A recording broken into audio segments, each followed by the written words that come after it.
चीन के बारे में जो वीडियो वायरल हुई तो इसके बारे में तो मुझे बहुत खुशी है। खुशी इसलिए नहीं है कि मेरा वीडियो वायरल हुआ या उसको 2 दिन में 20 लाख व्यूज़ मिले, ये बड़ी बात नहीं है। बड़ी बात ये है कि ऐसी संख्या कि इसे इतने ज़ोर शोर से देखा जा रहा है, समझा जा रहा है, 20 लाख तक लोगों ने देखा। ये एक मैसेज है, संदेश है चीन के लिए कि भारत के लोग बहुत संजीदा हैं, इस बात को लेकर बहुत नाराज़ हैं उनसे।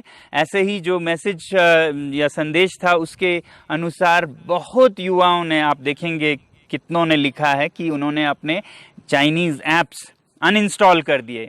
तो ये भी एक संदेश जाएगा, जब यहाँ करोड़ों में ऐप्स अनइंस्टॉल होंगे तो हम जो ये कह रहे हैं या कर रहे हैं भारत के इतने लोग, वो एक आंकड़ा बन के चीनी सरकार को एक संदेश के रूप में जाएगा। और जाना भी चाहिए इस वक्त जब वो हमें इस सीमा पर सता रहे हैं, घुसपैठ कर रहे हैं, तो उन्हें ये पता लगे कि भारत के सैनिक सिर्फ जवाब नहीं देंगे और मुंह तोड़ देंगे, मगर जनता उनके साथ खड़ी है। वो अपने बटुए से, वॉलेट से सेना की बुलेट का बराबर का साथ दे रहे हैं। तो जब हमारे आंकड़ों की बात चली, तो जब ऐप्स करोड़ों में हटने लगे मोबाइल से, उन्हें वहाँ सीधा पता चलता है ये। उसी तरह जब ऑर्डर्स कैंसिल होने लगे, जो हमारे बिजनेस व्यापारी हैं जिन्होंने चाइना से सामान मंगाया, वो सब ऑर्डर्स कैंसिल हो, जो यहाँ हैं वो गोदामों में रह जाएं, तो एक बहुत ज़ोर का संदेश जाएगा कि चीन को भारत से टक्कर लेने में बहुत घाटा है।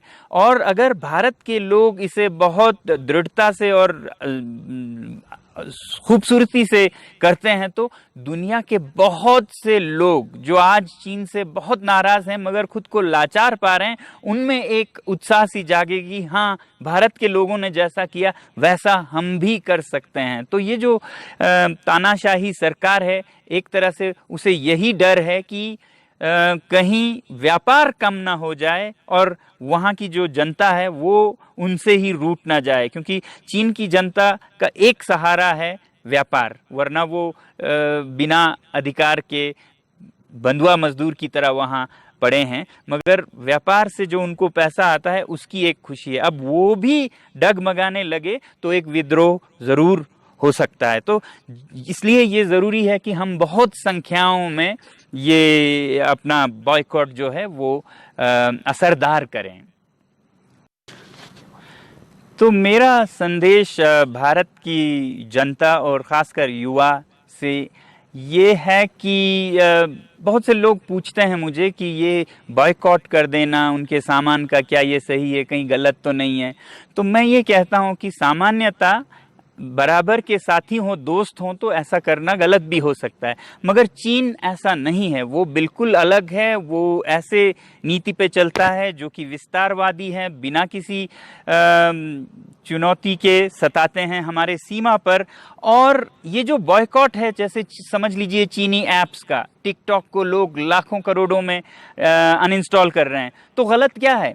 चीन के लिए तो बिल्कुल गलत नहीं है। वो ये बखूबी समझते हैं, क्योंकि चीन ऐसा देश है जिसने ट्विटर को पहले ही बॉयकॉट कर रखा है, गूगल को पहले ही बॉयकॉट कर रखा है, फेसबुक को पहले ही बॉयकॉट कर रहा है। तो एक ऐसा देश, ऐसी सरकार जो खुद पहले से सालों से औरों के ऐप्स को, सॉफ्टवेयर को बॉयकॉट करती आई है, उन्हें अब अपना दवा चखने को मिले तो क्या इसमें बुराई है? तो इसलिए मैं समझता हूं ऐसे एक सरकार को जो बदतमीजी कर रही हो, उसे सैंक्शंस लगाना कोई बुरी बात नहीं है। सैंक्शंस तो एक अच्छा शांतिपूर्ण तरीका है।